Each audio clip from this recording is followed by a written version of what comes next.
Friends, अगर आप इस साल खुद अपना आईटीआर फाइल करने वाले हो तो ये वीडियो जरूर से देखिए। असेसमेंट ईयर 26-27 की आईटीआर फॉर्म्स में 10 बड़े चेंजेस हुए हैं।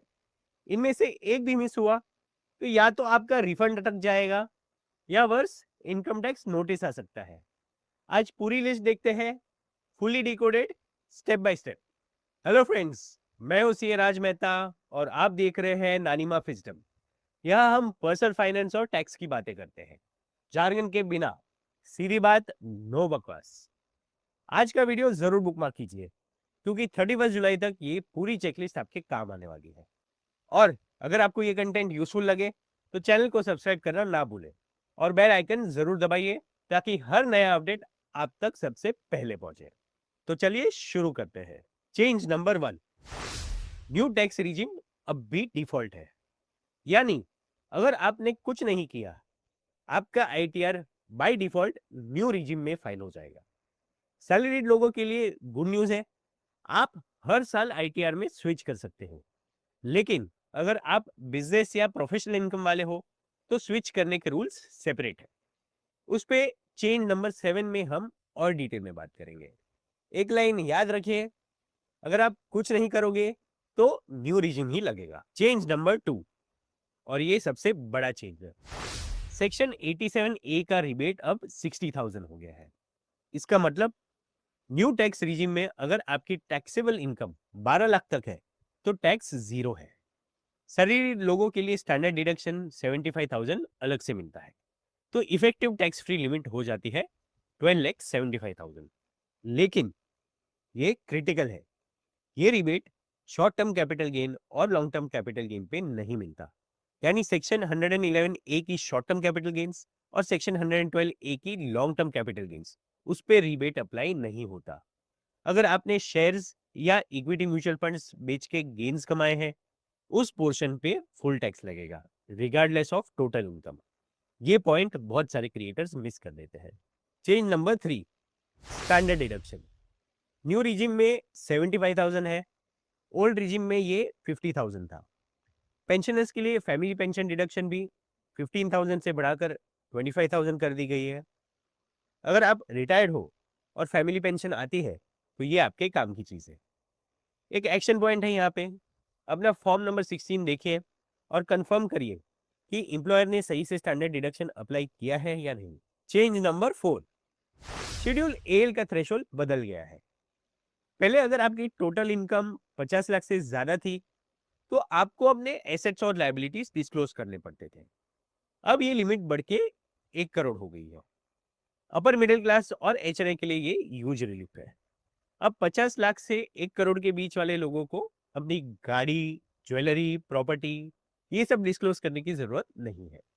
चेंज नंबर 5, आईटीआर 1 और आईटीआर 4 में amount of rent which cannot be realised, इसका एक न्यू फील्ड ऐड हुआ है।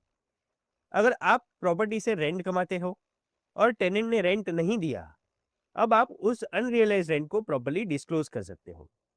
ये छोटा चेंज है बट लैंडलॉर्ड्स के लिए मैटर करता है। आप सोच रहे होंगे कि आईटीआर 1 में अनरियलाइज्ड रेंट का फील्ड क्यों आ गया?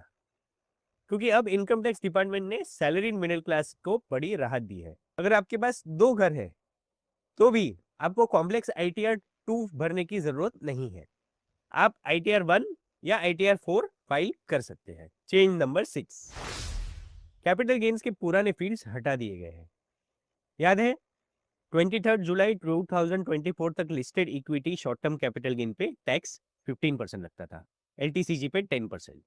उसके बाद रेट्स बदले, शॉर्ट टर्म कैपिटल गेन पे 20% लगने लगा, एलटीसीजी पे 12.5% लगने लगा। फाइनेंशियल ईयर 25-26 में पूरा साल नए रेट्स लगेंगे, तो पुराने 15% और 10% वाले फील्ड्स की जरूरत ही नहीं रही, फॉर्म से निकाल दिए हैं।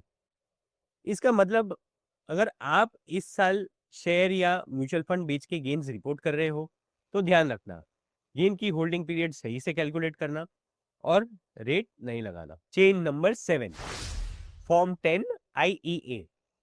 अगर आप बिजनेस या प्रोफेशनल इनकम वाले हो, मतलब फ्रीलांसर, कंसल्टेंट, दुकानदार, डॉक्टर, सीए या 44 एडीए या 44 एडी के अंडर फाइल करते हो, तो न्यू रिजीम से ओल्ड रिजीम में स्विच करने के लिए फॉर्म 10IEA बनना पड़ता है, और ये स्विच करने का ऑप्शन लाइफ टाइम में सिर्फ एक ही बार मिलता है। यानी अगर आपने बिजनेस इनकम के साथ गलत रिजीम चूज किया तो आप स्टक हो सकते हो। सैलरीड लोगों के लिए ये टेंशन नहीं है, वो हर साल स्विच कर सकते हैं। चेंज नंबर 8, ITR-U का गेम चेंज। पहले अपडेटेड रिटर्न का विंडो 24 मंथ्स का था, अब 48 मंथ्स यानी 4 साल हो गया है। आप 4 साल के अंदर अपना ITR-U फाइल कर सकते हो। और एक बड़ी चीज, पहले रीअसेसमेंट नोटिस आने के बाद ITR-U फाइल नहीं कर सकते थे, अब कर सकते हो, subject to conditions. Even loss return revise हो सकता है अगर अपडेटेड रिटर्न में लॉस कम हो। लेकिन याद रखिए, ITR-U के साथ 25% से 70% तक एडिशनल टैक्स लगता है। ये इजी फिक्स नहीं है, ये लास्ट रिजॉर्ट है। चेंज नंबर 9, ITR-4 वाले ध्यान रखिए, अब प्रिजम्पटिव इनकम वालों को भी इन्वेस्टमेंट्स और बैंक बैलेंस डिस्क्लोज करना पड़ेगा। पहले ये डिस्क्लोजर ITR-3 में था, अब ITR-4 में भी एक्सटेंड हो गया है। तो अगर आप फ्रीलांसर हो और 44 ADA में फाइल करते हो, अपने सारे बैंक अकाउंट्स और मेजर इन्वेस्टमेंट्स का डेटा रेडी रखिए।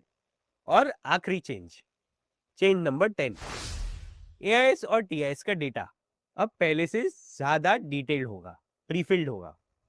साउंड्स कन्वीनियंट, लेकिन यहाँ ट्रैप है। इनकम टैक्स डिपार्टमेंट ने साफ कहा है, prefilled data should be verified.